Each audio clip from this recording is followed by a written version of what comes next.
Welcome to the Dynasty Happy Hour podcast. Pull up a chair and kick up your feet as you get ready to enjoy some of the industry's most entertaining and actionable Dynasty content on the planet. We're talking veterans, rookies, sleepers, and oh yeah, you know the crew has those dad jokes ready for you. So let's not wait any longer and bring on the host or some combination of Doug, James, and Tyler. Welcome back to the Dynasty Happy Hour. We are here this week. It is episode number 365. We've made one trip around the sun when it comes to episodes. That's how many days are in a year for you keeping score at home.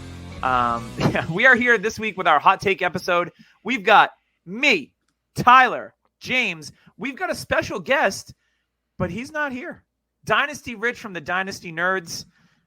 He submitted his hot takes, but he wasn't really happy. We invited him for a holiday weekend. He didn't like the menu, so he didn't show up, and he'll explain himself a little bit later with that. But we've got hot takes. We've got some news because we are less than a week from the beginning of the season. So hopefully you've already gone in and set your week one lineups.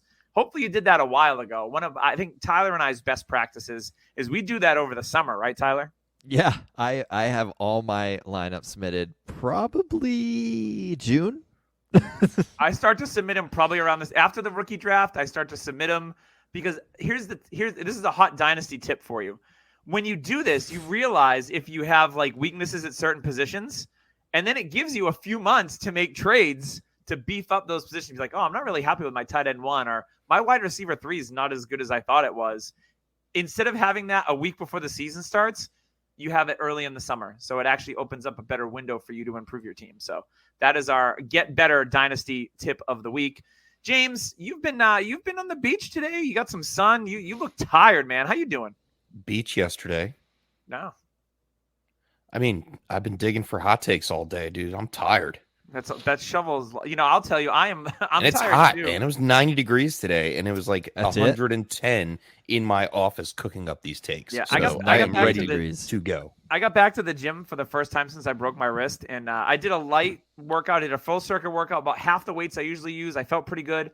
I am so sore 2 days later. It's not even funny. I'm like, I can't, swimming. Straining my arms legit hurts. So yeah, I went swimming, so I know how that feels.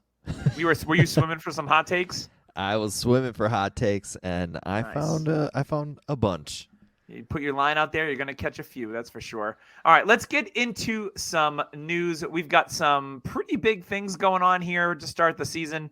The first one was Vikings signed tight end TJ Hawkinson to a 4-year, $68.4 million contract. He is the highest paid tight end in history, I believe, or on a per year capita.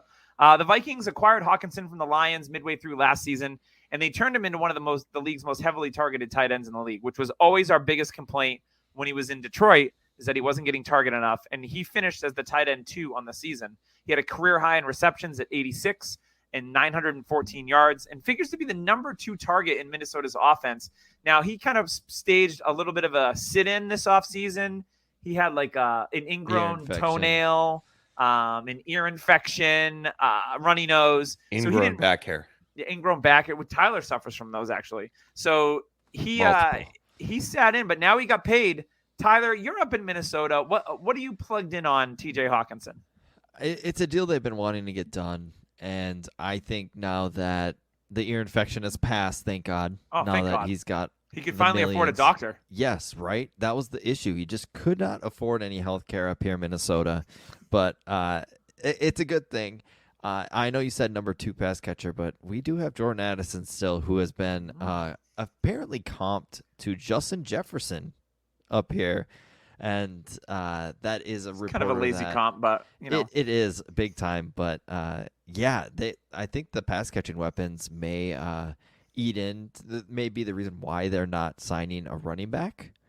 Why they may feel comfortable about a running back. Maybe that running back is brought up tonight. Who knows? Do you know something I don't know? I don't know. Oh, okay. Stay tuned. We might have more news. Did you eat Chipotle for dinner?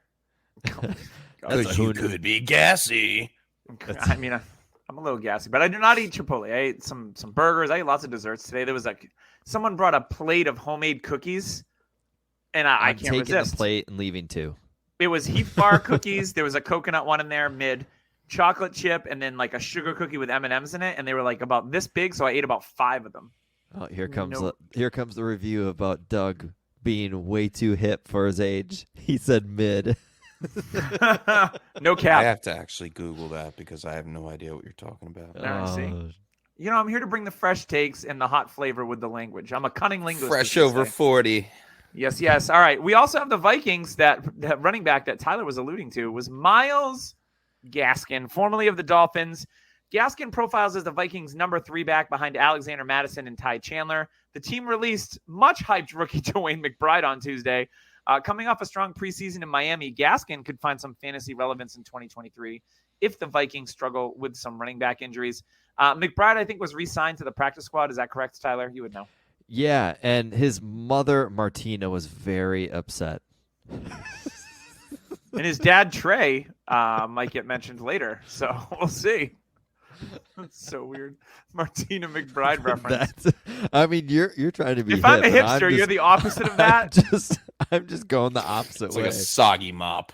A soggy mop. So far. Let's go. Oh, Jesus. Hey, so, yeah, everybody needs a soggy mop, right? So here's the hot tip of the week from Doug. Not only was it set your lineups in June, so this move, to me, it wasn't about the Vikings getting Gaskin. It was about the Dolphins putting Jeff Wilson on IR, Devin Achane being banged up. Savon Ahmed looked awesome this preseason. He's available in a ton of deeper leagues. If you got a roster space, pick up Savon Ahmed. He's only got 31-year-old Raheem Mostert in front of him. You never know. That's all I'm saying. And running Chris back, Brooks, it's a roll of the dice. Chris Brooks, Garth Brooks' son, is a player that you got to watch out for too. Yeah, he has a surname, and isn't it like Chris Gaines? He also goes by. Our His references surname? are so- Everyone references- just turned this podcast off. Chris They were like, Gaines. emo-haired Garth Brooks, get out of here. Who are these guys? These I guys suck remember so that. bad. I just remember being like, does he have a brother that we had no He idea? was like this emo comb over, and he was all like sullen, Yes. I'm Chris Gaines. No, you're So Garth bad. Brooks. No, I'm not. I'm Chris No, Gaines. Chris Gaines, you idiot. The best news of the week. So I saw this on Twitter earlier today, or X if you're trendy. And James and I, we bought the dip on Sean Tucker. He made the team. And now the team reporters are saying that Sean Tucker is the RB dose on the team ahead of Chase Edmonds and ahead of Keyshawn Vaughn. Sorry, Robbie Jeffries. Chris How Tucker's amazing is very this? excited about this. His Very dad. much so. Sean Tucker, the number 2 running back. We bought the dip. We were still believing in Tucker. We got him at the end of 3rd, and then he slipped into the 4th. I got him later in a draft. James, you and I were on cloud 9. We already toasted to each other before the show. What was your initial feeling when you saw Sean Tucker was the RB2? I love it. It broadens the horizons on what we talked about on last week's show as far as these guys gaining value. Sean Tucker is going to continue to show off in a mediocre to poor offense in Tampa Bay. There's not much going around. I mean, Rachaad White, great talent. I'm not taking anything away from Rachaad White. Potentially great But talent. I was gonna say You is he, need though? some kind of thunder to go with the lightning, and Sean Tucker can definitely do that. He has the best undrafted free agent profile out of this whole class. All right, and reason being was he was supposed to be a 2nd-round pick, or even worst case early 3rd. You know, I could see him easily taking over in Miami over Achane if he was fully healthy. But you know, the health concerns when the heart goes, that's something to be concerned about. Yep. Turns out he's perfectly fine, and he's turning heads now in Tampa Bay. They called him Baby Nick Chubb in camp. So I like hearing that, Okay. and I'm looking forward Baby to see. Chubb. He was my last pick. Like Nick Chubb when he Little runs bit. the ball. He was my last pick in the Scott Fish Bowl. So of course I'm hoping that works out. And I own him, or I roster him rather in quite a few dynasty leagues. So I am very excited about that. All the ones except mine that we're in Yes. together. Yeah, well, it was a couple that I have him, but Yeah, so the Colts announced today that running back Deion Jackson is expected to start Week 1 versus Jacksonville. Jackson will get the start with Zach Moss in his forearm, likely to miss the Gross. opener. Evan Hall will serve as the RB2 behind Jackson. I have Deion Jackson. I picked him up last year because he looked pretty good in the passing game for the Colts after Jonathan Taylor got hurt. So I picked him up in some dynasty leagues. So cool. if he gets a start, and maybe he's decent, but I mean, I'm not overly excited by it. I mean, why haven't they signed Kareem Hunt or Leonard Fournette yet? Do we know? Kareem Hunt visited them not long ago. They don't need him. Are they trying to quiet tank the Colts? I mean, for who? For Marv? For Marv, because Irsay's like, ha ha! Oh, his dad was on our team, and he's a Hall of Famer. I need him. I need to add him to my collection. They lucked in the Andrew Luck when Peyton retired, so they're hoping to God that they can get Marvin Harrison Jr. on the team if they were to quote unquote quietly tank. Now, I do have a hot take about this team in general coming up, so there's a spoiler. But yeah, Jim Irsay has proven that next to Jonathan Gannon, just stay off socials and just don't talk. Yeah, I saw our buddy Memphis defending Irsay on X the other day, and I was like, I mean, even Pat McAfee, who's a ex-Colt, diehard Colts fan, isn't even like, okay, Jim, let's just stay off socials a little bit. I mean, here's the thing. He's like, oh, here's teammates with Jim Irsay. I'm like, he's a billionaire. Why wouldn't you want to be friends with him? He owns a ton of cool stuff, and he does cool things. Like, would I want to be friends with someone like that? Like, I'd probably hang out with him. Like, cool. Yeah. Like, yeah, I don't know. I have no idea what Irsay knows what he's doing. Just a final little tidbit of this news, because it is somewhat of news, because, we've been watching Evan Hull through the off season, through the combine, how he showed off, and it's obviously translated to him probably being the RB2 behind whoever else is there. Very well could be. And they're not really worried about the running back situation. Adding a veteran doesn't make sense because they're not a full complete team. We've saw them pretty much. The defensive line needs work. The offensive line needs work.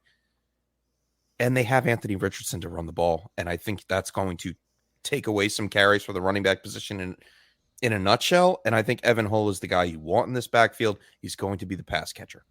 Yeah, good best ball pick if you're doing best balls, which we'll talk about here in a second. We've also got some injury news. So NFL Network's Ian Rappaport reports that Rams wide receiver Cooper Kupp has visited with a noted body specialist in Minnesota, of all places, Saturday to better understand his hamstring I will not issue. agree or disagree. He's been to my house asking for. I was going to say, did he show up to Tyler's house and knock on the door last night for dinner? Did you confuse him for an Amish person? Why? Because he looks like one. With that beard and his face, he looks like an Amish person. Are you eating hamstring for dinner? Ew. Kupp reportedly suffered a setback with a lingering hamstring injury in practice this week. He'll now seek help from a specialist in an attempt to understand the issue and how to rehab. Kupp is still being listed as day-to-day, but the Rams say that could change. I'm pretty confident he's going to be missing week 1, which would pin Van Jefferson as the team's wide receiver 1. But we all know who we're looking out for, right, Tyler? Yes, sir. Puka. It's Puka time. He's going to play lots of snaps. I love seeing that, so I'm excited for that. But Cooper Kupp, he slid down the boards, and I'm starting to do some redraft stuff because I got a couple of redraft leagues in the next couple of days, and he's starting to slide down the boards in redraft. Other injury news, Saints head coach Dennis Allen said Kendre Miller is dealing with a hamstring injury, which I believe is the second time this preseason. Second time and the third injury. Yeah, so much to the disappointment of fantasy managers, Allen didn't comment on how this may affect Miller's week 1 status. If he's out, we all know Jamal Williams is there with the Kamehameha, could see an increased role on passing downs. The Saints also signed veteran running back Tony Jones to the practice squad, who's been there before. He was a hot sleeper last year. I remember using some fab on him in Scott Fishbowl. I have not heard that name many years ago. Tony Jones Jr., baby. Yeah, TJJ. So keep an eye out. Obviously, Kamara is out for the first 3 games of the season over there in New Orleans. So, New Orleans is a fun place. And, I know a lot of different fun places, but one of the funnest places I go online, get your mind out of the gutter, is to Underdog. I load up their app. I look and see what's available for if I want to play best ball. My favorite way to play is to go and look at the games and do the props and pick 5-player props and do the overs and unders and try to, spend 10 to win 100 type of thing. That's what I like to try to do. David Montgomery by 2 yards would have won me like $200 last year. I totally forgot about that though. Just randomly remembered. Yeah. So check out Underdog. Best Ball Mania is back. You can do it. You still have a little bit more time until it closes up shop, but it's $3 million for first place. It's a $25 entry, $50 million in total prizes. Absolute insanity. If you're into football, but you also like to play baseball, that's currently going on, as well as golf. NBA and hockey will start up in October, so they'll have that as well. It's the best way to play daily fantasy. So go download the Underdog app. Yeah, tongue twisters. Go get the op. Yo, go download the app right now. Do it now, you use code sissy boy. DHH. Yeah, have your deposit up to $100 matched right away. It's free money. Just do it, you idiot. That was good. That was pretty damn good. I know I got mush mouth all of a sudden. All right, so we want to get into some hot takes. But before we do, the hottest take of all, I just ordered my draft board. I have a home league, redraft league on Wednesday, the day before the season. Cutting it close, that's how we do. At least we're up to date on the injuries, so it'll be the best possible draft for everyone. I ordered my draft board on TrophySmack.com because we used him at the Scott Fish Bowl in Boston, and I absolutely loved him. There wasn't a single player sticker missing. There was no handwritten stickers, which I think is the first time that's ever happened. James is saying no. No, I used Trophy Smack, and no disrespect, I love Trophy Smack. I've been using them for years. I could not find the Michael Wilson sticker. 18th round. I think that's a you thing. I think it's there. You know what? When I open it on Wednesday, if it's there, I'll take a picture and I'll send it to you. Oh. All right. Yeah, it'll be my fault, of course. I mean, we're husbands. We know how this is. Yeah. It's always our fault. So check out Trophy Smack, not only for an awesome draft board. Obviously, it's getting late in the season, but I love it because they have like little trash talk stickers. They have player stickers you can put above the team that has that player. It's a more fun experience than your standard like boring draft board. So I bought one of those this year for the first time. Personally, I used to use SaveTheDraft.com, which is also a good website, but Trophy Smack gives me the spice, and we're all about spice and hotness this week. And the hottest thing you can do for your league is to buy a trophy or a belt on TrophySmack.com. When you use the code DHH, you'll save 20%. So make sure you do that. And if you got losers in your league, we know we all got them. Someone's going to end up in last place. You can get them stuff too to make them feel more losery. So losery for their misery. Yeah, losery for their misery. So we are going to roll into our hot takes. We are going to give the floor to Rich. He recorded some stuff because the menu wasn't good for him. So he wanted to send in his hot takes remotely. He's a work from home guy. He didn't want to show up in person. I don't know what's up with that, but we're going to go to Rich first. Tyler, play the clip. Hey everyone, Rich Dotson with Dynasty Nerds. I'm so happy to be invited here to the DHH Dynasty Happy Hour podcast. I feel like I was kind of duped a little bit though, because I thought I was being invited over to the podcast for hot steaks. Turns out now that I'm here, it's actually hot takes. And I feel a little jaded by that. I'm a little upset about that. So much so that I refuse to actually come in studio with, Doug and Tyler. And James. So I'm going to do this a little by myself because I'm a little upset. I really thought, it's a holiday weekend, hot steaks, really up my alley. But we're going to stay with that theme. We're going to kind of stay with that steak theme while we're here. I'm going to give you some of my hot steaks. How about that? We'll start off medium rare. What everybody kind of expects or doesn't come as a surprise when that delicious tomahawk is thrown on your plate. And I'm going to start off with my number one overall fantasy football scoring player. And outside of quarterback, of course, and for me, it's going to be Bijan Robinson, the rookie. And I know that's what I said, medium rare, where most people would say, okay, I can see him pretty high, but I'm saying he's going to outscore Justin Jefferson. I'm saying he's going to outscore Christian McCaffrey. Any positional player outside of a quarterback. And the reason so is, with Bijan Robinson, to me, he landed in the perfect spot going to Atlanta. You're talking about a team that led the league in yards per carry as well. Their head coach, Arthur Smith, is notorious for running the football back from his days in Tennessee. And they're going to utilize Bijan in every aspect of your PPR leagues. And where he can win behind the line of scrimmage, where he's so dynamic behind the line of scrimmage, he's going to win there with a rushing ability, but he's also going to really thrive in the passing game as well. We all know as Dynasty players that Bijan Robinson is absolutely electric in the passing game. He can run a ton of different routes. You can line him up anywhere in the field. And we've seen this before. Saquon Barkley, Zeke Elliott, these rookies come out and be the number one overall scoring fantasy football player. And with a generational prospect like Bijan, I expect him to pick up right where those guys left off and be the number one overall fantasy scorer. I love Bijan. I love him in Atlanta. To be fair, I would have loved him anywhere. So that's my medium rare take. Yeah, Bijan is the number one overall non-quarterback. I had a hot take I thought of with the Atlanta Falcons backfield. It didn't make the show, but the hot take went through my mind of, like, wouldn't it be something if Tyler Algier outscored Bijan Robinson? The world would burn. And I'm here for it. I mean, I am definitely here for that. I love Rich's take because, yeah, I'm ready. I was telling my wife today and yesterday and the day before that I'm very excited for football season, not only for fantasy football. Last year, I was like, okay, fantasy football's here again. Here we go. But this year, I feel rejuvenated. And I think it's because Atlanta, as a team, is good. And I am ready for Atlanta to be good again.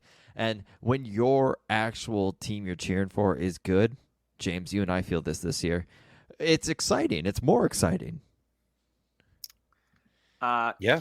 Can't relate as a Patriots fan. So. Cool. Yeah, that's so. Yeah, no, so that was. I can agree with that. That was. Yeah, I would agree. That was a good take on the steak. But I know Rich, and he is going to ramp it up on his next one. So I'm really looking forward to that. In the meantime, Tyler, let's go to you for your first hot take for the 2023 season. Yes, I have a running back as well. And up here in Minnesota, Alexander Mattison will be a top 5 running back in 2023. Now, if you guys haven't realized, it seems like everybody hates Alexander Mattison all of a sudden. Everybody is really hoping for Mattison. Analytics people are down on him. It just feels like even Dynasty people I've seen like, oh, whatever. And it's like, okay, Madison was behind Cook, and all anybody was saying, like, hey, this young kid is really good, and anytime he gets an opportunity when Delvin Cook's hurt, he's legit. And then when he gets his opportunity, it's like, he sucks, screw him. No, he's bad. It's typical Dynasty fashion, of course. That's all we do. But, since drafted, when given 15-plus touches, and let's go back to his rookie year. He 13 for 61, 2 for 3 in the pass catching, 14 for 46, 2 for 18 pass. In 2020, he had 20 carries for 112 yards, 3 catches for 24, 21 carries for 95 yards, 1 touchdown, 3 for 30 in the passing game. And in 2021, he had 26 for 112, 6 for 59, good for an RB1, 25 for 113, 7 for 40 in the pass game with a touchdown, 22 for 90, and a touchdown, 3 for 34. So you guys see a trend here. Whenever he gets multiple carries, he seems like he gets better as the game goes on, and he is a workhorse back. Now, the injuries held him off in 2022, and Delvin Cook surprisingly stayed healthy the whole year pretty much. So it wasn't just Madison last year, having injuries. It was Delvin Cook having a fantastic year again. For me, the price on Madison is still not there, but if I'm able to kind of get tear down from Saquon Barkley and get Madison plus another player or a pick, I'm willing to do that because I do think Madison will be a top 5 back. He's there for 2 years. Like that, his contract says he's there for 2 years. So I think they got him for 2 years. Maybe they give him another low end 2-year salary because he'll only be 27 when this is up. And I think they'll ride him a little bit, and it's a running back. This is what you want. You want a lower, cheaper running back that has the opportunity to be a huge success in fantasy. For me, Alexander Mattison, my first hot take, is a top 5 running back. I dig it. I actually traded Madison away in a league to our friend Damon. So if he gets a top 5 running back out of it, good for you, Damon. I want you to have that. I'll go with my first hot take, rather, and it is also at the running back position. Now, on the show sheet, I wrote Ezekiel Elliott, but this is just as much about Ramondre Stevenson. So my hot take is that Ezekiel Elliott will score as many, if not more, fantasy points this year as Ramondre Stevenson, and I'm going to tell you why. The whole world just exploded. And I'm going to tell you why. Because the Patriots made it crystal clear when they traded away Pierre Strong, they cut Kevin Harris, Ty Montgomery, practice squad, J.J. Taylor, special teams guy. It is all about Stevenson, and it is all about Elliott. I think they're going to both play a lot. And I think at the goal line, which is an area where Ramondre Stevenson struggled last year, Zeke Elliott is going to be the goal line back. He scored 12 touchdowns last year for the Cowboys when he kind of split time with Tony Pollard. I still think that Zeke has juice in the tank. And I think that the Patriots offense is going to be a predominantly run-heavy one. I think it's going to be 50-50, maybe even a little bit heavier with these two guys. And I think that Zeke is going to play just as many snaps as Ramondre. I think it's going to be a 1-2 punch for the Patriots. So I won't be surprised because Zeke is competent in the pass game and he's the goal line guy that Ramondre could have 1,000 yards, right? But he could also have 3 touchdowns. If Zeke gets 700 yards and 10 touchdowns, Zeke's going to outscore Ramondre. So for me, the hot take is that Zeke Elliott is at just the same or a little bit more than Ramondre Stevenson. So for me, just based on what the Patriots roster moves are doing, it's a clear sign for what they want to do. They're not adding, a pass catcher, this and that. They're going to roll with these two guys, and that's going to be it. And I think they're both going to be significant in the offense. So don't sleep on Zeke this year. And if you're a win now team, you can trade a third rounder? Probably not even.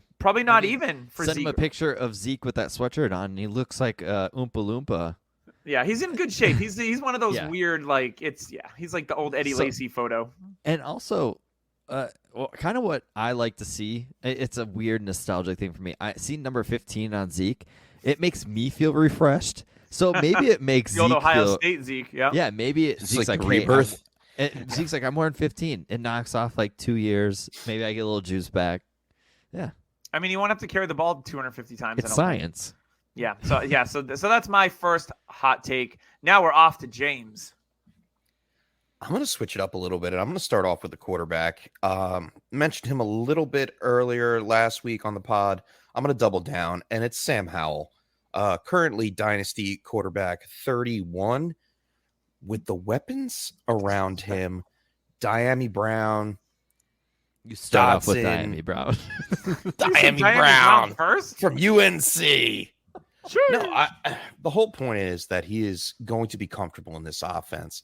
He has weapons around him, Terry McLaurin, Jahan Dotson, even Diami Brown from UNC to help him be comfortable when he has to throw the ball down the field. Antonio Gibson to help him in the mid to short term of the field. And guess what? Eric Bieniemy to line it all up just correctly. When you have a coach that goes out and says, we didn't know he was this good, that, number one, makes you look like an idiot if you're the coach, Ron Rivera. And 2, you're really damn good. All right. So Sam Howell, first year getting the rock, I'm going to go out there and put him on a pedestal and say he's going to be a QB 10 this season, 2023. And to piggyback off that, he's going to be a QB 15 for Dynasty in 2024. So also not to Rivera said he had no idea how good he was. Taylor Heineke legit gave up his starting spot to let Howell play because Taylor Heineke said he needs to play. He is damn good. Pat McAfee said that on his show, that Taylor Heineke legit said that to the coaches because they had Heineke on, and he said, I told them to start this kid week 18? Yeah. And because they had no idea. Ron Rivera was like, what? Yeah. That's scary, first of all.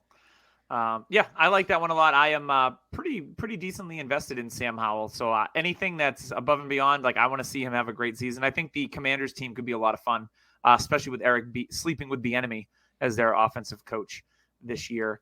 Before we get into round 2 and we get back to Rich, I did want to give a shout out to Manscaped, the best in the business at what they do. I heard an ad for them on the radio. They sold 9 million units. That's crazy. So it's good when they're selling that kind of stuff. And of course, we sponsor them, so it's good. When you use code DHH, you can save 20%.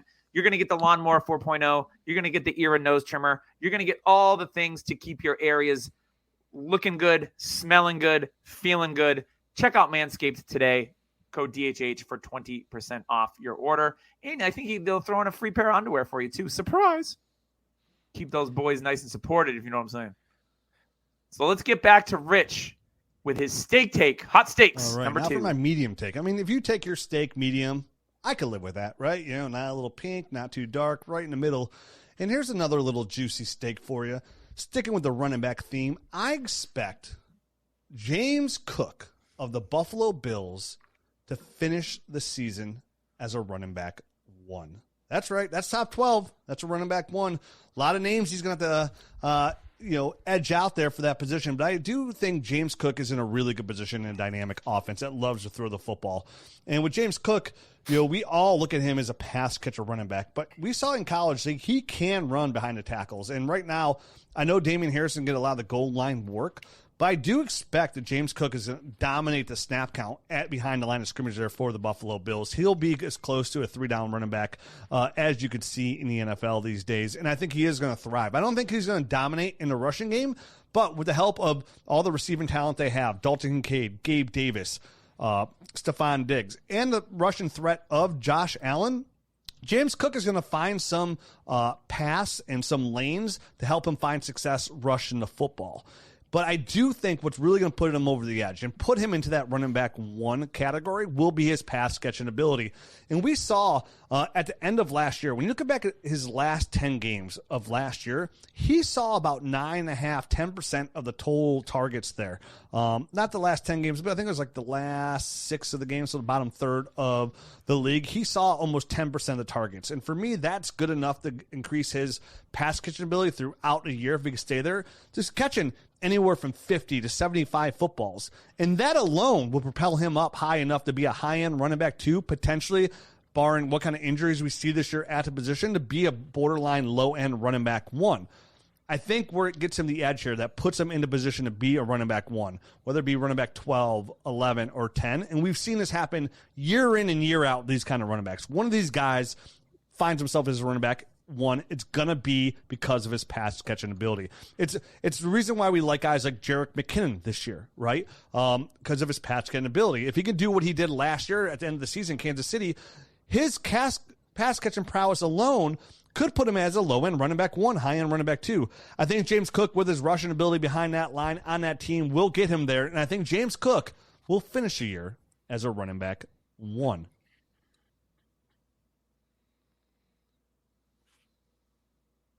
James, what do you think about that? I'm telling you, I am on page with Rich here on this take. The only thing that's different with me and Rich, Rich, he's a very successful businessman. He runs a Dynasty website. Me, I only podcast. Yet, I am the chef.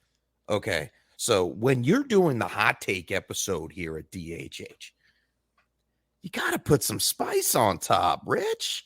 I love the fact that James Cook is a top 10 in Rich's take, but I'm going to spice it up a little bit more. I have him as my running back top 5, and here's why.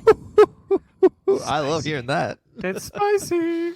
When everybody's looking at James Cook's numbers from last year, they pinpoint the games towards the end of the season that he exploded. All right. Yes, he got a little bit more work, as Rich alluded to, 10 to 12% of the catch percentage, which is the targets. Sorry.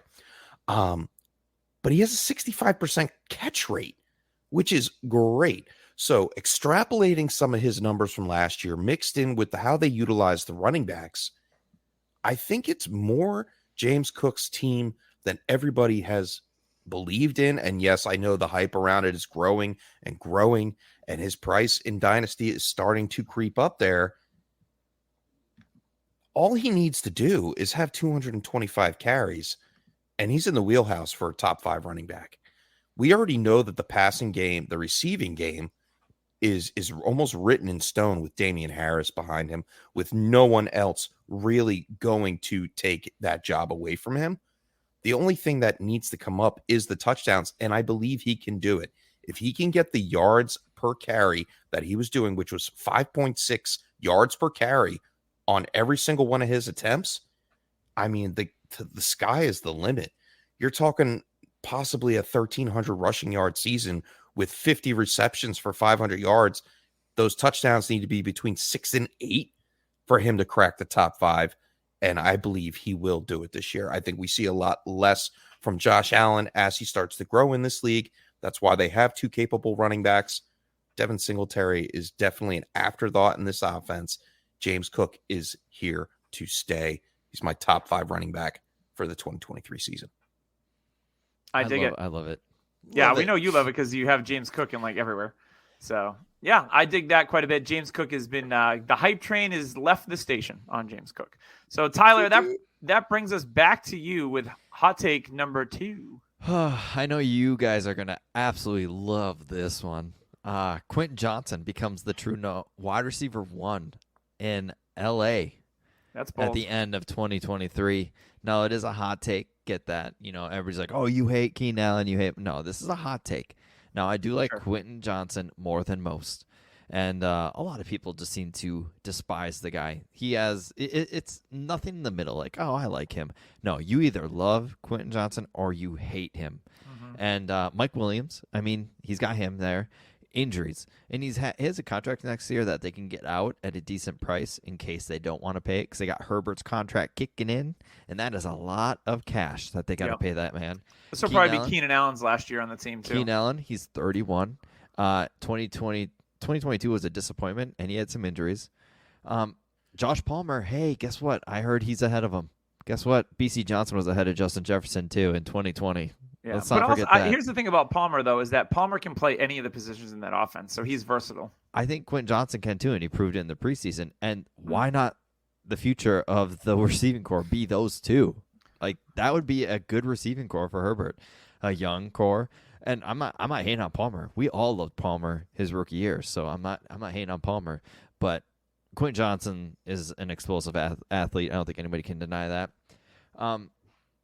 The thing is with Quentin Johnson is everybody loves to hate him. I mean, TCU receivers don't work. We all seen that. Oh, they can't succeed. He's a body catcher. Oh my gosh, he catches with the body. He's the Kill Harry 2.0 per Podfather. So for me, give me more Quentin Johnson hate, because I can't wait to see this guy succeed. I heard on the War Zone, Matt Kelly say he's going to be in the CFL or the European League by 3 more years. Like, that's how bad he thinks Quentin Johnson is, and it's mind blowing. Like, I mean, he's no Ishmael Zamora. I'm feeling you, Tyler, and I'm one of those guys that don't really like Quentin Johnson too much. But yes, the writing is on the wall between Keenan Allen and Mike Williams. Whoever decides to crap out first, kind of. I think Quentin Johnson, even though he's not listed as one of the starters yet on the team, will eventually take over one of those roles. And he's tied to Herbert and Kellen Moore. Kellen Moore loves to throw to athletic receivers. I mean, we all seen it with CeeDee Lamb. He gave CeeDee Lamb every opportunity to be elite. And I think this is where Quentin Johnson comes in. I think, honestly, Kellen Moore may have had a big part of drafting Quentin Johnson. So, and honestly, I think this preseason he's debunked all the haters. He had one bad drop where it was a back shoulder throw, and it was a good throw. It was a sideline catch. Quentin Johnson, yeah, he missed it. It was a difficult catch. And everybody's like, see, body catcher can't catch anything. It's like, come on, guys. Like, let's wait for this guy to succeed or not succeed. Then you can kind of gloat. You guys are. So your hot take is that Quentin Johnson is the best receiver on the Chargers now? I'm saying by the end of 2023, he will be the wide receiver 1 for the Chargers. Ooh. All right. Okay. We're going to move on to me. My hot take, it's a tight end related one. I saw the sheet. James got to it before me, and I swore at him again for stealing my player 2 weeks in a row. But that's fine. It's cool. Whatever. Called Durr. Durr was like, ooh, you did trademark this person. I said, you know what? I'll let it slide. He won't do it to me a third time. Anytime you want to take over filling out the show sheet, be my guest. Right. Well, the players, I got to it late. It's fine. First come, first serve. More arguments. Yada, all right, yada, Durr, yada. we got to give Durr a call. All right. So my second hot take is a tight end one, and it is that Luke Musgrave will outscore Dalton Kincaid in his rookie year. Now, I know Dalton Kincaid is the bee's knees, and everyone's all about Dalton Kincaid. Buffalo, he's the new Kelsey, this, that, and the other thing. Well, you know what? He's also the tight end 2 on his team. He also has to compete with targets with a guy named Stephon Diggs, Gabriel Davis, who's apparently healthy, and a guy in James Cook, who's, according to everyone, is going to catch 50 to 60 balls. So, and he's got Dawson Knox, who they paid big money to. So for me, Dalton Kincaid, for Dynasty, sure, I get it. But year 1, I think that Luke Musgrave in an offense with Jordan Love, they targeted him on 30%. He had a target share in this preseason. They wanted to get him work, another hyper athlete. yes, he's got Christian Watson, Romeo Dobbs, Jaden Reed. I think the Packers are just going to be a really fun offense, and I think they're going to put up points. And I think a big beneficiary of that is going to be Luke Musgrave, and he is going to outscore Dalton Kincaid in year 1. God, you guys are just hitting my buttons. One of my favorite tight ends in this draft. Whew. We did it all for you, Tyler. Let's keep it going. That's right. And we're off to James for his second hot take. I've already 10-2. Yeah, he did that. So we'll go to Rich. That's right, because you get the cook. Yeah. You guys doubled up on cooks. All right, let's get a different steak out here in front of us and another little hot steak here. And I'm thinking, this one's a little bit medium well, a little bit a little too well done for me, a little too not delicious for me. But still, I'm going to eat it, and I'm going to feel good about it. And that's Isaiah Hodgins is going to finish as a top 20 fantasy football wide receiver for the New York Giants. Woo. This is a player, that they got over, speaking of the Buffalo Bills, from the Buffalo Bills, and from week 10 on. From that point forward, this is a wide receiver that took New York and led the team in red zone targets. He had the most touchdowns scored there. He ran a ton of routes there. He lines up on the outside, and they don't have a lot of outside receivers there in New York. They have a lot of slot receivers, but they don't have a lot of outside guys. And I know bringing Darren Waller in to the New York Giants is going to really open up their red zone target share. But if a team is going to focus on Darren Waller, it's still going to open Isaiah Hodgins, who has tremendous size. He's 6'4", 210 pounds, really good arm length there as well. And we saw this Brian Dable offense take a step forward. And I'm really excited to see Daniel Jones, who I expect to be a quarterback 1, year 2 in this offense. And we usually see a quarterback take a big step forward in their second year in their new head coach's offense, whether it be an offensive coordinator or a head coach. And I expect the same thing with Daniel Jones. And we're talking about a really good head coach here who's done very well everywhere he's been with the quarterbacks. And to do that, for Daniel Jones to succeed, he's going to need somebody to throw the football to. Sterling Shepard coming off that Achilles. We don't know how he's going to rebound. I'm a big Darius Slayton fan. He's got a lot of time to really kind of not get hurt. Wan'Dale Robinson, slot receiver here. I think Isaiah Hodgins is locked in 2 wide receiver sets on the outside there. I think his touchdowns are going to really help and propel him here. But also, look at what he did when he came into that the back half of that Giants year, which was, I think, week 13 on. So if you take him and you go through the playoffs, this is somebody he caught 34 of 44 targets for 358 yards. It's about 52 yards or 51 yards per game. But he also caught 5 touchdowns in that span. So he was averaging almost a touchdown per game. Now, I know there wasn't a lot of weapons out there in an offense, but him and that report that they were built with Daniel Jones, we are going to need a receiver to step up here and be the guy for the New York Giants. And I'm looking outside the box, and I'm looking at Isaiah Hodgins for the New York Giants. I think he has that kind of potential in this offense, and the big thing here is the touchdown scoring. That'll be just enough to propel him into the top 20. Now, I'm not saying he's going to be a high-end wide receiver 2, but mid-range, right around there. So wide receiver 18 to 20, a mid-range wide receiver 2. I think he has that type of potential due to his size, a true X receiver. It's the touchdowns, and those are the kind of receivers that we see that kind of take those big steps forward because, when you're scoring those 8 to 12 touchdowns, that enough alone is good enough to put you at the higher end of your other classmates, or not classmates, positional skill set. I don't know what I'm trying to say, but I'm trying to say receivers is what I'm trying to get down to. That's what I'm trying to say here. So Isaiah Hodgins, medium well, high-end wide receiver, low-end wide receiver 2, top 20 player. Yeah, cranking up the heat to get that steak medium well, that's for sure. That's a name I didn't expect to hear today. James, you're the Giants fan. I mean, one thing you didn't mention was Jalen Hyatt there. So that would be my only concern, is that I think Hyatt gets involved in this offense in year 1. What do you think?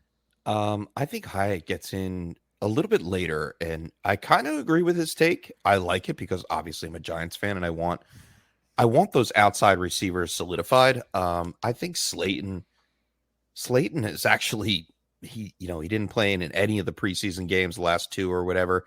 He ran through with the ones throughout training camp. It's going to be a tough one to slam down this Midwell steak, but hey, you know what? It makes sense for this episode. It's definitely a hot take, and I think I want to just go out and get some Isaiah Hodgins after it. I've got a lot of him. I was able to pick him up for free. The best Tyler just winning in all these hot takes today. I am loving this episode. I know, right? So, well, keep the love going, Tyler, because you are up next with your third spicy hot take. All right. Now this is a tight end going in Doug's alley. Trey McBride will be a top 7 tight end in 2023. Interesting. Okay. Now, they are dragging the corpse of Zach Ertz out in the field whenever he's healthy. And I don't know how that's He going might to not be far behind his wife in retirement. Let's put it that way. Yes. Weeks 10 and on, he had a 70% snap percentage, which is great. And weeks 14 to week 17, he had 22 targets, 17 catches, 191 yards, and 1 touchdown. Now, I think it was week 17 or 18, he blew up. He had a really good week, and he finally solidified himself in that offense. And let's not forget, he was tight end 1 in his rookie year, 2022? Just last year, yeah. Yes. And he was a 1,000-yard receiver in college. So he was a massive producer in college at Colorado State. And guess what? If you buy him now for dirt cheap and he produces like a top 7 tight end, like I'm saying, next year, you could have Caleb Williams throwing him the ball, which is a game changer. Much better than Clayton Tune, who's Yes. probably going to be the starter now, which is great if you picked him up in Superflex leagues. You get some value. Or even Josh Dobbs. That's going to be a massive improvement. Yeah, so Trey McBride, Martina McBride's son, will get his opportunity. And a top 7 tight end is what I'm saying here. I dig it. My third spicy hot take is going back to the running back position, and that is Najee Harris is going to be a top 5 fantasy running back in 2023. And let me tell you why. Najee Harris played all season last year with a Liz Frank injury. Why he decided to play through it, I don't know. Maybe he's a tough guy and, wanted to prove that he was out there to help the team win. Everyone has been talking all summer. All I've heard about is Jaylen Warren. I like Jaylen Warren. I think he's a fun player. Could they split with him and Najee? It could happen. But I think that this Pittsburgh offense is going to take a leap under second-year Kenny Pickett. Their touchdown regression is going to hit positively. We're not going to see Deontay Johnson have 0 touchdowns again. And I think a big benefactor of that is going to be Najee Harris with more opportunities at the goal line. Look, Jaylen Warren isn't going to take goal line carries away from Najee Harris. Najee Harris can catch the ball out of the backfield, and I just think he's going to be more explosive than he has been in the past, even though his longest career run is only like 27 yards or something like that. So I think that Najee Harris, because he's a guy that can touch the ball 300 times, which is rare in today's NFL, I think they mix in Warren a little bit, but I still think they're going to lean on Najee. So let's go like 300 carries for 1,200 yards, 40 receptions for another couple hundred, and let's do a double-digit touchdown for season for Najee Harris. Maybe he's the guy that finishes with 15 or 16 touchdowns this year because Pittsburgh is a lot better on offense. I could definitely see it, and that would make Najee Harris a top 5 running back. I can see it in my crystal ball. So that is my third bold, spicy hot take. All right, I'm going to jump right in here, and it's time to hit the sky, baby. Wide receiver, dynasty wide receiver. Without James and this guy. 47, Sky Moore. All right. Sky's the limit. The sky is the limit. Thanks. And I believe the sky cracks the top 24 wide receivers this year and comes back and just takes over the dynasty world and solidifies himself as the wide receiver 1 for Patrick Mahomes. All right. It's not Kadarius Toney. He's in, he's out. He can never get consistency on the field. I think he is a, would we use the Greg Dolchik term, joker player or on the field? That's Kadarius Toney. Okay. It's the joke's on you if you own Toney. And MVS is not it. I am sorry. I know he had a couple games last year where he flashed, but there are a lot of Juju Smith-Schuster targets that are going to be eaten up by Sky Moore. I don't understand how we do it without it. Like, is this an evergreen hot take from year to year for you, by the way? I'm just curious. I mean, I'm going to double down. I mean, obviously. James is ride or die in 2023. 2024, I'm talking. Are we going to hear his name? Next year is 2024. And Sky Moore, at the end of 2023, Sky Moore will be a dynasty top 24 wide receiver. Can I trademark that now? 2020 more? 2020 more. 2020 more? James' hot take. I know he didn't reach top 36 last year, but Now it's 2024. I got one of those 2024. for a quarterback too. If you want. Now, James, I know you listened back 2024. to the hot takes last year. Always do. Did you have a Sky Moore hot take? Because I swear No, you I did. did not. No. I swear there was something about Sky Moore because I think this is his Evan Ingram this year. Doug and Nope. I, we laughed at you for Evan Ingram, so this could be it. Yeah, you guys really ate some serious crow on that one. And yes, we No, did. And Yes. like we ended the episode on, oh yeah, James, we're going to be talking about that tight end 5 Evan Ingram take for a long time. A blind squirrel finds a nut every now and then. Yeah, maybe I'll find one again with Sky Moore. Write it down. Top 24 Dynasty wide receiver. All right, I dig it. So that brings us back to Rich for his next hot take. Speaking of, let's stay here for a minute. The medium well here. It's a big steak. It's not one of those filet mignons. It's kind of a little tomahawk steak, and we're gonna stick with that kind of wide receiver 2 range. Somebody who I think will go finish higher than top 20. Somebody who I think will finish top 18, and that's Elijah Moore of the Cleveland Browns. This is a player when he was coming out of Ole Miss that us at Dynasty Nerds absolutely loved. We gave him a first-round rookie draft grade. We loved his route running ability. We loved his speed. And most of all, we loved his hands. This was a player that was like the Vlad Guerrero of football. I mean, he was catching the football on the ground, like an inch above the ground, all over the place. An absolutely dynamic football player.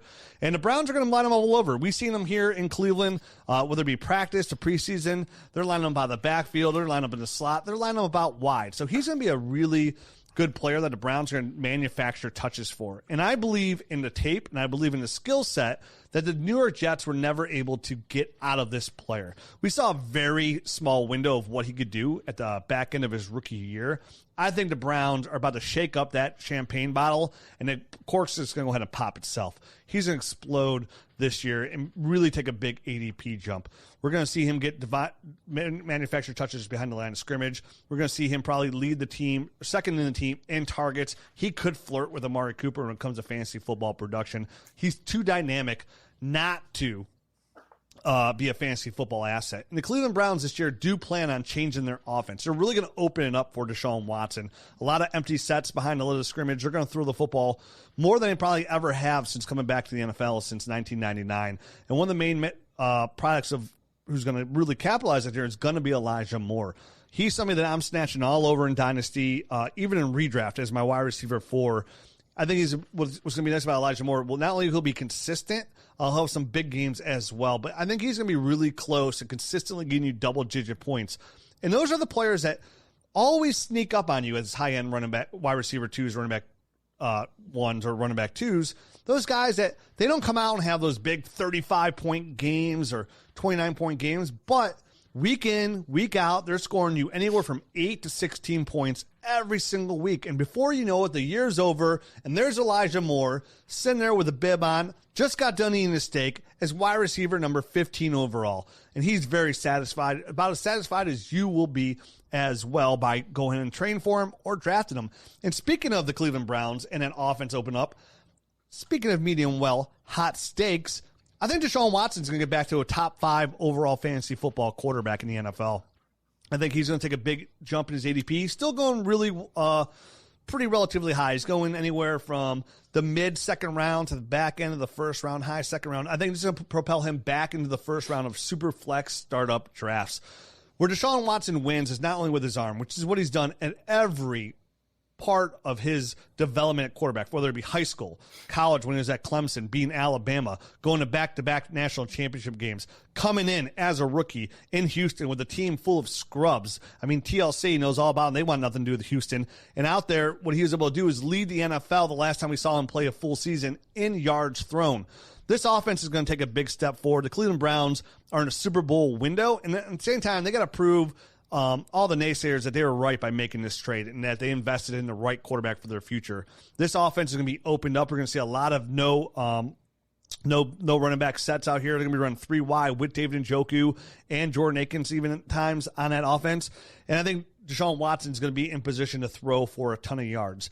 And then when we see these quarterbacks that do throw for a ton of yards, that does equate to a lot of fantasy football potential. But where Deshaun Watson can also win is with his legs. and he's a very athletic quarterback, and we saw that in Houston. His is somebody's going to average anywhere from 30 to 40 yards per game, which is kind of put him in that mold of that Daniel Jones quarterback. And we saw what Daniel Jones did it with last year, finished as quarterback number 9 or 10. I can't remember exactly, in that range right there. I think Deshaun Watson is going to throw for more yards than Daniel Jones, and I think he's potentially going to run the ball for more yards than Daniel Jones as well, which is going to get him above that running back, quarterback 9 overall. I think he's going to get enough yards, enough touchdowns, enough rushing yards to get back to what he was before he got a little handsy out there, and what he's going to be is a top 5 fantasy football quarterback.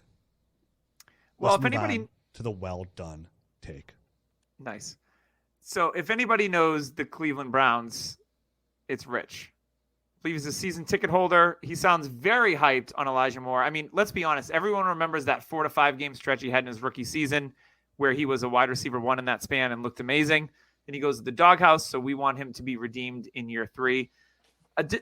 Tyler, we were just talking about Deshaun Watson. I know twice. A lot of people are bullish on Deshaun Watson. I don't know. Like, there wasn't very good reports out of training camp that he looked good. Yeah. I'm skeptical. Yeah, me on too. Deshaun Watson. I had him in 2 leagues for sure, and I traded him in 2 leagues. I actually traded for the aforementioned Daniel Jones and Bryce Young, and of course I gave up some other things on my side, but I made a big trade. And then in another league, I had him, and I didn't have security at my second quarterback. And you know what? I wanted to diversify my bonds, Wu-Tang style. Financial, that's right. And I got my first Tua share. I was kind of pumped about it, so I did 1 for 1. It was both of us were like, screw it, let's do it. Watson for Tua. I felt comfortable with it. As Tua stays healthy, I think he outscores Watson just due to the offense. So I was happy about that. So I think I don't have any Watson shares, and I'm okay with that. I mean, I bought super low. You know how I do with players like this. And then as it has but not value, Jonathan Taylor. Yeah, Flip it on the dip. Yeah. Flip before the dip. I won't do it with running back, but No, I know. anybody else. All right. Well, yeah, that was a good one. Very Brown-centric, which makes sense because he's located he knows. in that If anybody area. knows, it's him. It's him for sure. So, Tyler, let's get to your next one. All right, speaking of hometown heroes, I'm going to go Drake London becomes a top 5 Dynasty wide receiver in 2024, I love this one. According to ADP. Now, I looked at it, and you got Garrett Wilson up there. You've got Justin Jefferson, Jamar Chase, and there's one other one that was up there. And I'm like, he could hit top 5. I'm almost sure. Oh, CeeDee Lamb was 3. So I'm like, why can't he slide in the 5? I think it was Tyreek Hill, who's going to be 30 very soon. Jalen Waddle was up there, who's oft injured, so maybe he drops a little bit. Why not Drake London?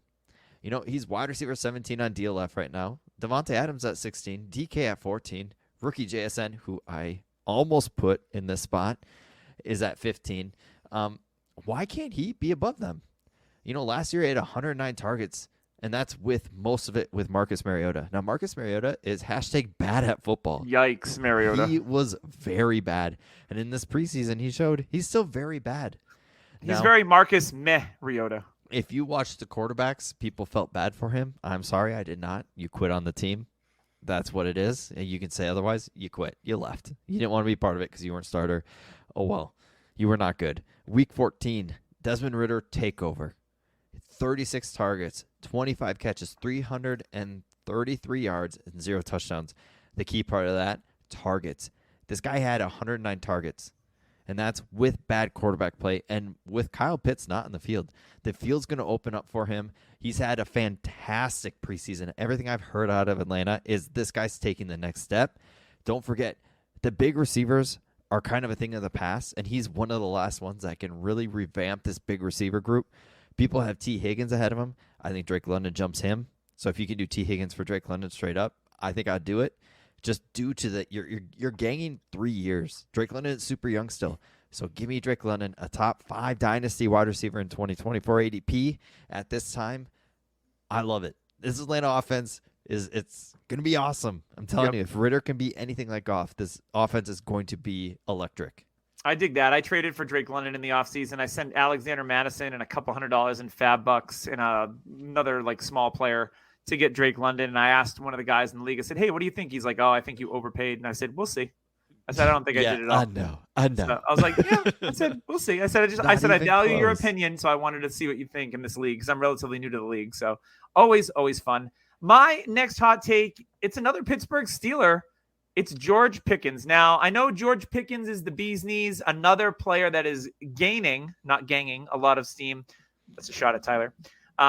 Here in the offseason, his ADP is rising, not only in redraft, but also in Dynasty. I think he's the fourth man on the totem pole in this passing game. So I think you've got Deontay Johnson, who's the target hog. You've got Pat Freiermuth. Everyone forgets about Allen Robinson. I think he's going to be more involved than a lot of people want to realize. And George Pickens is going to be the fourth guy. So I don't think George Pickens finishes as a top 36 wide receiver. I think he's going to be he's going to be in that 36-ish range. So like a back end wide receiver 3. I get it. He makes awesome catches. I like the talent of George Pickens as well. I just don't think it's his time yet. I think he is going to be the classic, what we used to know as the third-year breakout, which has now been the second-year breakout, right? We've moved up a year. It's usually year 2 guys will make the jump. I think he's going to be a year 3 guy. Allen Robinson's only going to be there for a year. I think they're going to get Pickens more involved. I don't see him. He's not a great separator, but he's a decent route runner, and he's got good hands. So for me, I just don't see this year as him being this hyped up machine that he's been hyped up as. If I have him in any league, I'm actually looking to move him while the hype is high on Pickens and then try to acquire him towards the end of the year when people realize or when he doesn't produce at the value that he is. So that's kind of my move with George Pickens. I just think that this year he's going to have to wait a year before he really breaks out. So the one thing that I traded in UDPL, Doug, I had Pickens and I traded 1-for-1 for Quentin Johnson. And the thing that scares me to death with Pickens is the separation. He is one of the worst separators. His reception perception was not great. It's not. And honestly, in this style of league, you need explosion off the line and be able to separate in order to make better plays. Now, not every play can be a spectacular catch. It's fun to see, but he's got to find other ways to win longer the season goes in, and he's got to find different ways to win. Can he keep doing this? Maybe he's AJ Green, because AJ Green wasn't the separator, but AJ Green also did separate with his routes. So, yeah, I love Pickens' talent, but it's the separating that really has me worried. Yeah, and like I said, Allen Robinson, I think, is going to be more of a thing. I love the phrase that you use there. Can he continue to do it? And I'll use that as a segue into my next hot take, who is Dameon Pierce. Now, last year, 13 games, we saw him finish as the running back 28. And we all asked, can he keep up this consistency? Can he keep up the running? And the answer was no. He went down due to injury, lost some snaps. I don't think that happens this year. I think they beefed up the offensive line just enough. He is practicing on the jug machine every single day. I think he had to catch Where like can I buy this machine? 100 balls? Jugs? Oh. I love jug machines. Jugs machine. He's catching jugs daily. The jugs. You got to check them out. Great magazine. Well, anyway, last year he got 220 attempts, which equated to 939 yards and 4 touchdowns on the ground, 39 targets through the air. Not much, but yet he did have 30 receptions and over 165 yards and a touchdown.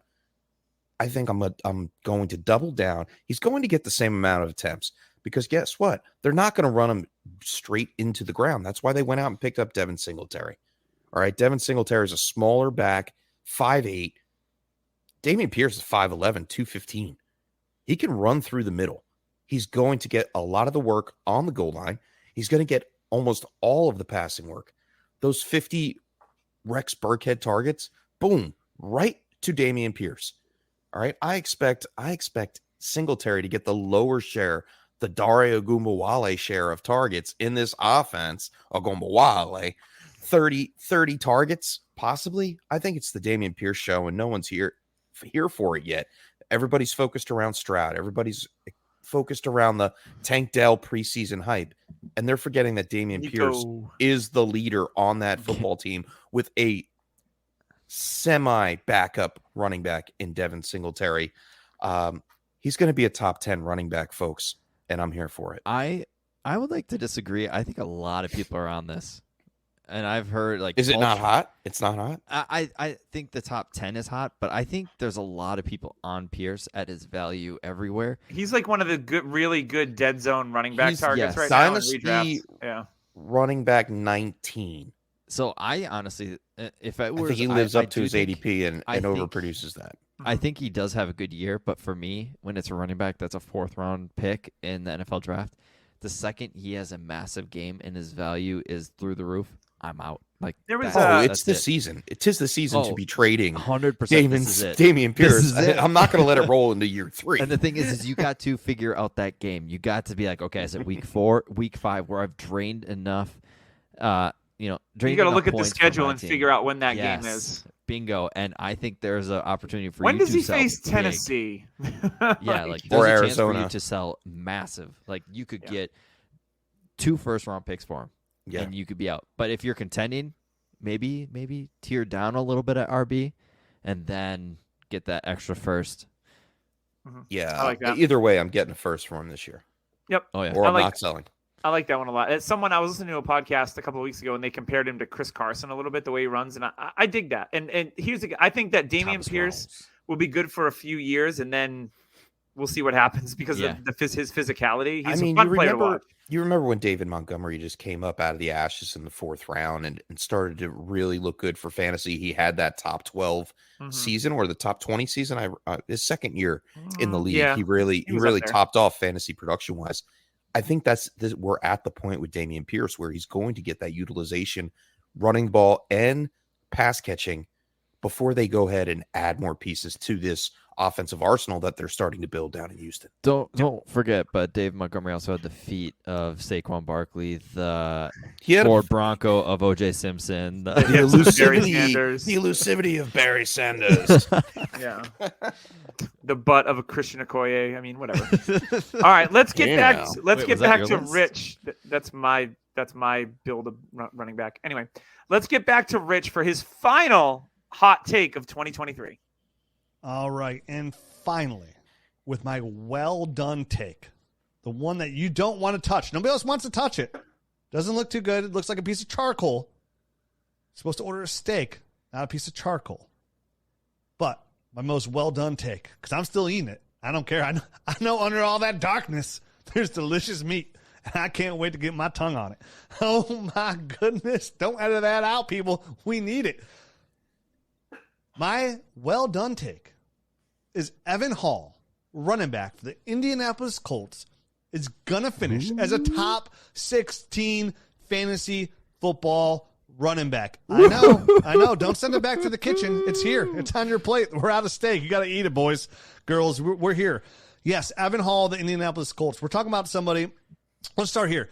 I don't think Jonathan Taylor plays another snap with the Indianapolis Colts. I think even after the pup is run out after 4 games, he's going to find a way to work himself a trade to get off the Colts. He's going to tell them he's not playing for him. He won't play for him until week 8. And even then, he might, not put in the full effort or find ways not to play or find another boo-boo. And by the time those 4 games are over with, a team's going to need a running back. Somebody's going to find themselves in position of doing better than they're not. Maybe by then Raheem Mostert should be hurt, right? So the Miami Dolphins definitely going to have to pay up there. There's going to be a run. We heard Philadelphia might be interested. Rashad Penny could be hurt. We don't know about DeAndre Swift out there. Jonathan Taylor's probably going to find a new home before he ever suits up for the Colts again. Now we're looking at Deion Jackson, Zach Moss, who we know in Buffalo and everywhere else he's been. It doesn't offer anything exciting whatsoever to a team. And with Evan Hall, this is somebody that comes in super athletic, right? Like a very, very athletic running back. And Hall is somebody, he can catch the football really well, which is what I'm really excited about. The guy like Anthony Richardson, who's been moving around well in the pocket. Anthony Richardson is one of the best pocket presence quarterbacks we've seen in a while come out of college football. He really works the pocket well, really good at avoiding the sack, and that's going to put Evan Hall in position to catch some of those passes that aren't designed to come out of the backfield. So he averaged about 3.6 catches in college. Over the last couple of years at Northwestern, he saw about 15% total of their targets. So for me, Evan Hall is somebody that I think has the potential to come out and be a fantasy football relevant running back. And when it comes to running backs, it's about staying healthy. And if you can come in week out, week in, week out, and produce, you have a chance to finish as a running back 1. I think Evan Hall is going to be a top 16 running back. I don't think he'll be a running back 1, but I think of his pass catching prowess, he's going to find his way into that category and be that guy because of the help of Anthony Richardson and a lot of weapons that they don't have out there. They have Michael Pittman, Alec Pierce, not a lot of weapons there in Indianapolis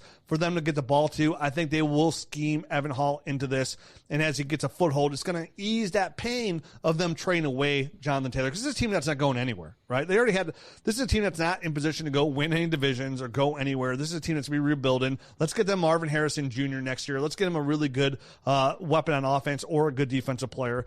I think Evan Hall is going to come in all 5'10", 209 pounds of him, and come out and be the guy that produces out of that backfield. So if you're looking for a super hot take, or as I would say, a super hot steak, there you go. Evan Hall, top 16 fantasy football running back. Book it. I hope you guys are all stuffed. I know I am. I appreciate the guys. Tyler, Doug, having me on. It's been great. Great not talking to you, but great getting my word out. Appreciate you. Don't forget, yes, check out Dynasty Nerds every single week and every single day. Dynasty Jam, boys and girls, we're here for you. Yes, Chef. Heard, Chef. I love it. That's from The Bear. If you don't watch that show, I've heard it's good. That actually happens in real life, not just on. Oh, I know. I went to a restaurant with my wife, and it was you sit right at the kitchen, and we heard yes, chef. Like, oh yeah. When I started cooking, it was oui chef. We always had to speak in French. French. Yes. So I love this steak, and my UDPL team is absolutely loving this whole entire hot take episode. And if this comes, if this comes forth, I'm taking Doug down finally. My whole UDPL team for the rest of my life is going to win #1. That's a hot take. That is a hot take. That's hot. No, I love the take. I love the take from Rich. You know, I've been a big Evan Hull advocate since we've had Derek Brown from Fantasy Pros on this show. Like, he really opened up my eyes. I had already marked Evan Hull as someone to keep an eye on, and he's just grown throughout this preseason training camp process, and I am here for it. I am grabbing him in redraft everywhere in the last round. I definitely want him to turn out a running back 16 season to give the Colts a reason not to take a high drafted draft capital running back next year. I can see Evan Hull really putting his flag in the ground in Indianapolis as a big time deliverer for fantasy. I dig it. Tyler, your last hot take. Make it spicy. All right, so everybody knows I have to have a rookie hot take. It's been years and years and years since Sam Darnold, Deshaun Kaiser days. I've had a rookie hot take. Have you ever hit on a rookie hot take? I have not. Maybe that's why we haven't heard one in a while. So the over-under. Deshaun Kaiser, after his preseason, because we did the hot takes before preseason, I actually hit when it came to preseason on Deshaun Kaiser. So, yeah. Not so much on Sam Darnold. But here's my hot take. So if the history is wrong, usually for me, all your Anthony Richardson shares are A-okay. Because my hot take, I usually don't do negative takes, but here we go. Anthony Richardson has a major struggle in 2023, while Bryce Young and C.J. Stroud jump him in ADP in the 2024 season. So everybody had Bryce Young, C.J. Stroud, 1 and 2. Preseason and before the NFL draft. I know James and I were there. We had Stroud and Young as the 2 can't miss prospects. Now for me, I had a lot of red flags up for Anthony Richardson with accuracy and everything. Now, going back to Bryce Young and CJ Stroud, Richardson's quarterback 10 in ADP right now, super flex, 14 overall. 14 overall, hasn't taken a snap. That's nuts. Bryce Young, quarterback 13, 20th overall. That is also very spicy. CJ Stroud, quarterback 15, 26 overall. I like that marinated. That's a lot of quarterbacks in the first 26 picks. History says that 50% of these guys are going to hit. So 2 if we're lucky. The offense might struggle with a rookie coach in Indy. And the drama in the locker room with the JT stuff. I mean, they're trying to change culture, and Jonathan Taylor's kind of messing this all up, being like, okay, I know you're trying to build. And the owner's doing a decent job of it, too. That's very true. But the thing with Richardson is accuracy. Accuracy is still a major issue, even in college. Let's go back to his preseason. So preseason, he was 13 for 29, 44.8% completion percentage. That is not good. I mean, 50 is bad. Under 50 is not good. He had 5-yard average per play, and that's with some major plays as well. In 2020 in college football, he had a 50% completion percentage. 2021, 59.4. 2022, 53.8. He hasn't been above 60 for completion percentage. And guess what? If we're going the Bill Parcells route, where you have to play so many games and have a completion percentage and a winning record, he played 13 games, or he started 13 games in college. Trey Lance started around that. So, I mean, if we are getting this hype train really going on Richardson, now I really want him to work out. He's a fun guy. I think he's great for the NFL. But I'm just trying to temper expectations because Justin Fields also, his rookie year was not great. People didn't believe in him. And then comes out.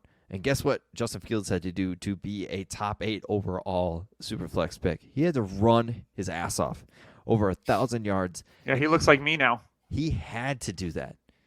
And his passing still is in question. And he's a top 8. So Richardson has the ability to stay above Bryce Young and CJ Stroud. But with this offense, I think it could be a struggle. And his legs need to save him. And I think even then, his legs might not save him. Yeah, I like that one. My final hot take is also a quarterback related, and this is going to another one that Tyler's going to, I love this podcast. Jordan Love. Is it Jordan Love? Yes, it's Jordan Love is going to finish as a top 10 quarterback this year. Jordan Love's going to finish as a top 10 quarterback. Elmo's hot takes are here. And that's going to be because he's built for success. He's got 2 good running backs behind him. He's got an athletic rookie tight end. He's got a rookie wide receiver who I believe in Jaden Reed. He's got a dynamic playmaker in Christian Watson. And their best receiver of the offseason in the preseason supposedly has been Romeo Doubs. He's behind an offensive line that isn't half bad. They're not the best. Jordan Love is a fairly mobile quarterback as well, and I think he's going to get some sneaky points on the ground. So I would not be shocked if Jordan Love hits 4,000 yards, 30 touchdowns, and scores 5 on the ground with another 400 yards rushing, and that would make him a top 10 quarterback. I can see it. I think offenses like Green Bay and Pittsburgh are set to really surprise people this year, and same thing with the Commanders as well. I think those 3 offenses are going to be really, really good for fantasy if you invested in them in the offseason. And Jordan Love is one of those guys that I think can make the leap and will make the leap in his first year as starter for the Green Bay Packers, and he'll help people forget about Ayahuasca Rodgers. Love this. Very good. Very nice. I guess that's me, right? I'm the last one up here. You're caboosing it. Last. All right, I'm going to caboose it with 2 carts. Okay, it's going to be All right. a little touch and go here. Like a little Thomas. Because I want to double down on one of the takes that I Thomas. took last year, and that it hit. It's his face. It was Jared Goff being a top 10 quarterback, and sure enough, he hit top 10. All right, I don't understand why he is Dynasty quarterback 24. It's Have you stupid. seen him? It's It's ridiculous. what he looks like. He looks like Thomas. Yeah. Well, hi, I'm Tom. Just always show Doug. If you guys aren't watching on YouTube, you needed to see Doug's face there because he was spot on Thomas. You just want to Hi. punch him. I'm Tom.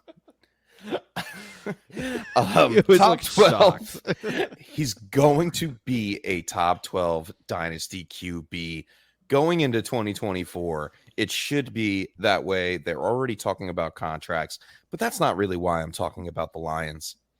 All right. The reason why we're all here, folks, is because I label tight end 5 Dynasty tight ends, and it's going to be Sam Laporta. Sam Laporta is going to be tight end 5 this year for fantasy football. Obviously going later because he's a rookie, and I know, Doug, you listed Musgrave, or Tyler listed Musgrave, and there are all these nice little nuances of a rookie tight end. Security right now because you took Doug's guy. Oh, well, hey, You know what? Can we share this, Doug? Can we share the Laporta love here? Sharing is caring, my friend. Let's do this. I mean, we share Tucker, we share Laporta, and Yep. I'll share the top 5 tight end hot take with you, Doug, if that makes you feel a little bit better. Sam Laporta, and this is why, guys, and there's always has to be a little bit of background on this. The tight end room last year, 66 targets or 66 receptions, 784 yards for the tight end position in the Lions offense. 12 touchdowns. 12 touchdowns. It is amazing. I'm not saying Laporta is going to get all 12 of those touchdowns. They add in Jahmyr Gibbs. It's going to cut in a little bit. All right. And they have Amon-Ra St. Brown, which undeniably a wide receiver 1 and is the highest anticipated fantasy piece on this offense. However, all Sam Laporta needs to do is have 70 receptions. That will give him 800 yards and 6 touchdowns. Now, this is a feat that this guy has never done. He never caught a touchdown in college, if I'm not mistaken. Iowa, that offense was absolutely dog shit. He was the offense. Right. He was the offense when it came to receptions, and I believe that translates well into the NFL. They were needy of a capable tight end to start on the field week after week. It just goes to show, we could see that as soon as they got rid of TJ Hawkinson, they were, we're going to throw to Brock Wright. Oh, we're going to throw to this guy. Oh, we're going to throw to that guy. Yeah. And it all worked out, even though they were technically nobodies for fantasy football. I think it works out great here for Sam Laporta. He fits this mold like a glove. Laporta, sign him up. He is the tight end 5 this year for fantasy football. Just please, God, keep Ben Johnson on this team for the rest of his life. Pay him as much as you want. Don't let him leave this offensive system because it is fun. Yeah, even when Jamison Williams comes back, I'm not worried about Laporta's target share. I think not as spicy as the Evan Ingram take last year. That's okay. I love it because Williams, I'm not worried at all. Because I was told while I was on vacation that rookie tight ends, and I was talking to my brother-in-law, and I said this year's class is going to be the exception to the rule. I just feel it deep in my manscaped loins. Plums in the plums. Yeah, deep in my freshly shorn manscaped plums. Code DHH. That this tight end rookie class between Musgrave, Kincaid, Mayer, and Laporta, and maybe this is a surprise guy that comes out of nowhere. I'm not telling. I think this is going to be the exception to the rule. I just feel it this year. So I love the Laporta take. I actually made a trade recently to get Laporta on another Dynasty team. Ha! Shocker. He's your James Cook. You found your James Cook. I made the best trade this week, guys. All right. There's no way. I did. No, I did. I traded Deshaun Watson in 25th first and Zay Flowers for both Bryce Young and Daniel Jones. Well, yeah, that's a good one. That's a good one. I mean, if we're comparing, I'll drop it for the fans and they can leave a review. I traded Donovan Peoples-Jones and Juju for Laporta and a second. That's pretty damn good too. I guess all 3 of us are really good at Dynasty because I traded Alexander Madison a second for Jonathan Taylor, baby. Yes, you did. Let's go. You buy the dip and flip. Running back. Idiot, Tyler's top 5 running back. Stupid. I know. I was like, oh man, I should have waited. I heard Tyler's hot take. I was like, I should have held. No, what James should say is I traded a low price stock. So when it does get up in value, I am shipping that stock off for another 3 50-cent pieces for an 80-cent. I think I could easily turn that into a low end RB2 and a first round pick when he hits. So Alexander Madison in the first. You should try to get it back. I probably could somewhere under the league. Yeah, trade backsies.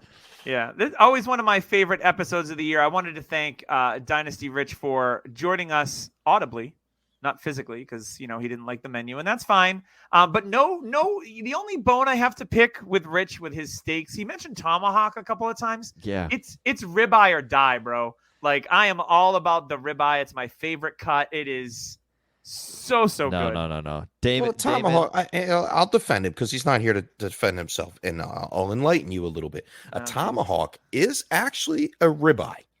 Only it is a huge, just on the bone. Yeah, you get the big on the bone. I don't like that. And So- you I don't cannot like have the it over presentation. medium cooked. If So- you cook it over medium, it's you If- waste your money. If our buddy Damon is listening, he's gonna like this. My favorite steak is filet mignon. If you said prime rib, I was gonna fly to Minnesota tomorrow Filet and drop kick you. mignon. The chef's favorite steak is a ribeye fillet. Snake River Farms in Idaho. All right, we're making a trip With to Idaho. potatoes. Sponsored by Trophy Smack. Send the boys to Idaho for some ribeye steaks. Let's go. We can vlog it. Vlog it? Vajazzle? Vlog? Vlog? That's a I video don't know. log, right? Hey, We're people not still we're have- not hip people enough Not to still say have that I have a blogs? log. People still have blogs. I mean, I don't know. I thought I was hip. I guess I'm not. I just checked myself. You're You know, mid. it is what it is. All So right, we're thank you gonna for stop joining blogging us. around. Thank you for Dynasty Rich bringing us his hot steaks. Now I'm hungry. Thanks a lot. Make sure you like and subscribe on YouTube. Check us out on iTunes. Leave a review and a rating. We would love that. Shout out to all our sponsors. We've got Underdog, Trophy Smack, as well as Manscaped. Make sure you check out dynastynerds.com. They've got an app. Is that out, Tyler, officially? Yeah, I used it All right. today and the day before and the day before. I just like looking at my teams and being like, where do I need to fix a little bit? Where do I need to build? UDPL team. Oh, they're so good. Oh, I can't wait to win. Oh, I can't wait to eat your tears, Doug. Oh, they're so Yeah, salty. You're gonna eat my ass. Because I'm going to win. If you James's do, I throw eyeball. my phone and I quit. I'm calling Durr. As much crap as you guys give me, I'm calling Durr. Yep. So yeah. So their app is up and running. Make sure you check it out in the Apple iTunes store. Is it on Android as well right now? Yes. Awesome. So make sure you type in Dynasty Nerds, find that, download it. Make sure you go on their website. You can become a Nerd Herb subscriber. Use code DHH to save 15% off. Extra episodes, the film room. You can grade your team and compare it to others in your league. It's pretty awesome, the different tools that they have there. So check out dynastynerds.com. Rich and team always doing great work. And again, thank him one more time for joining us. And the most gracious host, and his wife makes the best charcuterie I've ever seen. Still undisputed charcuterie champion of the world. Charcuterie A board. charcuterie board. It was a large one. It was like a 6-foot great white charcuterie board. It was awesome. It was awesome. So shout out again for that. Tasty coochie. So this has been the Dynasty Happy Hour. Make sure to set your lineups. The season starts on Thursday. Woo. I am very excited to see where my teams are, and by week 5 or 6, figuring out if I'm going to win, if I'm all in, or if I'm out, because that's always the struggle when it comes to Dynasty. We'll see how the season starts. We wish you the best of luck. We will see you next week when we talk about actual freaking games that count. Yes! So excited. Dynasty Happy Hour. We'll see you next week.